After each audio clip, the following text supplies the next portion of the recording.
boys and girls, and welcome to my preview of tonight's FA Cup game, Portsmouth against Arsenal.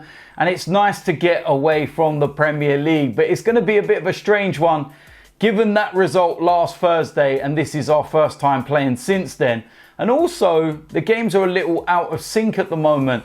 Over the course of the weekend, everyone was playing in the Premier League except Arsenal. And then we go to the Monday and we're playing in the FA Cup. Now, for all of you that don't know why this is at the moment, is we recently had all this enforced break. And everyone had their 2 weeks off and everything else. And what that did was it meant that the weekend where the FA Cup games normally are out of sync. So they were going to play them over the course of Tuesday, Wednesday and Thursday this week. Now, we were supposed to be playing Manchester City yesterday in the Premier League, but of course they were in the Carabao Cup final.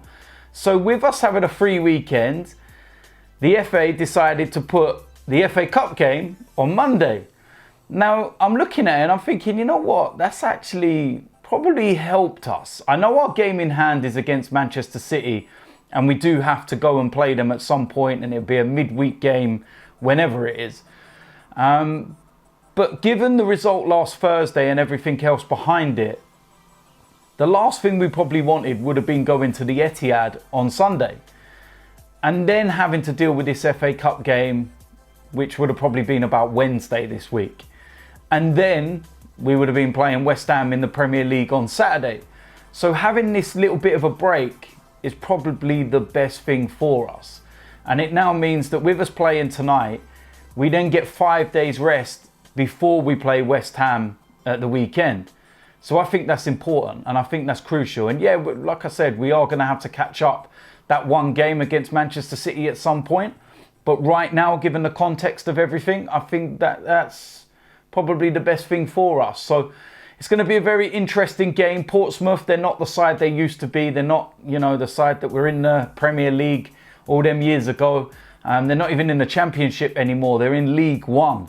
They've had a massive fall from grace, but they're doing well this season and they're in with a chance of getting themselves promoted back into the Championship. They currently sit third. They played their last league game on Friday night with a 3-0 victory against Rochdale. And although they sit in third, it's a bit like the Premier League, where one victory can jump you 3-4 places and one defeat can drop you 3-4 places, because there's only 4 points between Portsmouth and 8th place. So that's how tight things are in League One at the moment. Their last 5 games, 3 victories, 2 defeats. And overall this season, they played 33 games, won 17, drawn 8 and lost 8. They've scored 51 goals and conceded 32.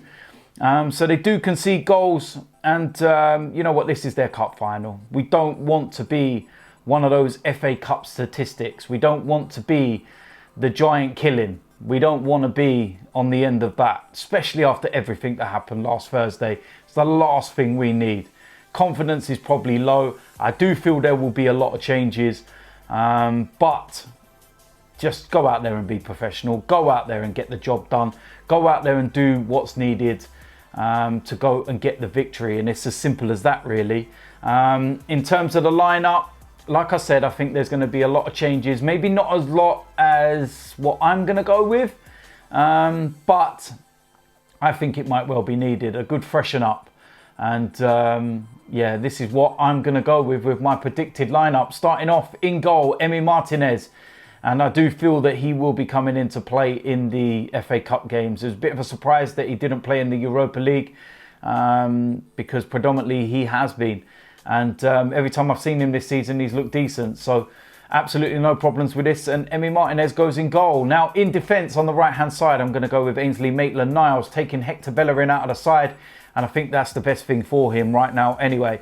And Maitland-Niles, it's a bit of a surprising one, to be honest, of the way things have gone in recent weeks, because he was one of the standout players in Mikel Arteta's first few weeks. And then he's kind of just fell out of the reckoning. I don't know what's happening behind closed doors. Is there a problem? Is he not training right? We don't know.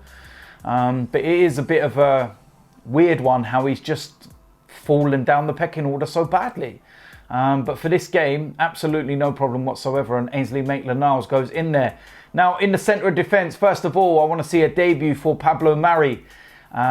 He's been getting some minutes with the under-23s, played a few nights ago for the under-23s, he's in the squad, and now he needs to get minutes in the first team, and he needs to start being involved. We bought him in January, and there's a reason why we bought him in January, and that's to help and play and, you know, be involved for the remainder of the season. And it's not just for the FA Cup matches, it's for the Premier League, but this is a good start for him to get his debut and then to progress forward from there. And that's what I'm going to go with. Now, alongside him, I'm going to have Rob Holden. And again, this is a player that struggled to come back from his ACL injury. It's been very hit and miss this season. Also played in the under-23s the other night alongside Mari. And I feel that this is a good opportunity for him to get some first team minutes under his belt. So that's what I'm going to go with. Now, on the left-hand side, I'm going to go with the surprise inclusion of Kieran Tierney. He is back in full training. Physically, he should be absolutely fine because his injury was a shoulder injury. So it's not like he's having to rest and, you know, recuperate after muscle injuries or, you know, some kind of injury to his legs. He's fit and raring to go. He's, you know, been in full contact training for the last couple of weeks. And I just feel that this may well be the surprise inclusion. And it'd be good to have him back. And I'll take Saka out the side and give him a rest because I think that he needs it. In the middle of midfield, the two that sit in front of that back four, first of all, I'm going to go with Lucas Torreira. And this is a player that's not been getting a lot of minutes recently. I know, the odd 15, 20 minutes here and there and whatnot. Absolutely no problems at all. And it's a pretty straightforward decision for me. Alongside him, I'm going to have Guendouzi. And this is a player that's got to start, you know, producing and got to start showing some faith that Mikel Arteta has put in him. There was obviously some problem, shall we say, with his training ground attitude out in Dubai, and that's why he was omitted from the squad the following match day when we were back in the Premier League. So hopefully Guendouzi can, you know, knuckle down, keep his head down and start to show Mikel Arteta what he can actually do on the football pitch, and this is a good opportunity for him. Now, in the attacking three, first of all, on the right-hand side, I'm going to go with Rhys Nelson, another player that played for the under-23s the other night.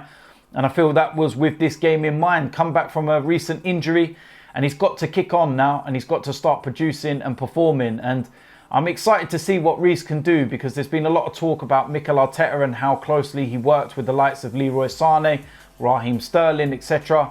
And, you know, a lot of their, you know, performances and the way they developed is down to Mikel Arteta. That's what a lot of people are saying within, you know, the football world. And so, yeah, it's very interesting to see how Rhys Nelson will develop. And he's got to kick on now. He's got to start performing. And this is a big opportunity for him. Now, in the left-hand side of that three, I'm going to go with Gabriel Martinelli. And a player that's not played a lot recently. And I'm a little surprised by that.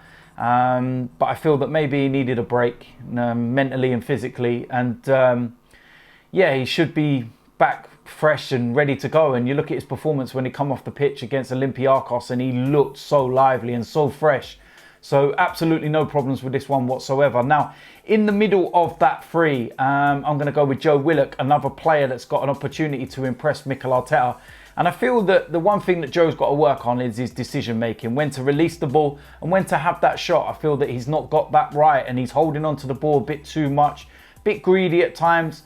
And when he gets that balance right, because he's still young, remember, he's still learning. When he gets that right, he's a quality player and I rate him a lot. And yeah, it's just another opportunity for him to go out there, get some minutes in the first team and to keep knocking on the door. Now, up front as the main striker, I'm going to go with Eddie Nketiah.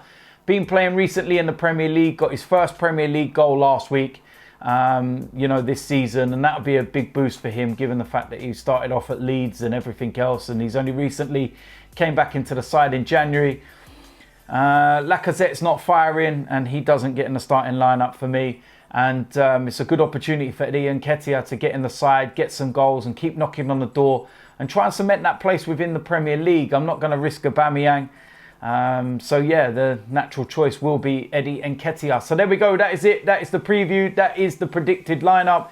In terms of substitutes, I will load up the substitutes bench with the likes of Aubameyang, with the likes of Nicolas Pepe, just in case something's going wrong and we're having one of those nights. But I think that's a strong lineup. I think that's strong enough to beat Portsmouth. But yeah, we will wait and see. So as usual, let me know in the comment section whether you agree or disagree. What lineup would you go with? And yeah, we will wait and see. Let's not be another statistic. Let's not be another cup upset. Let's go out there, let's be professional, and let's get the job done.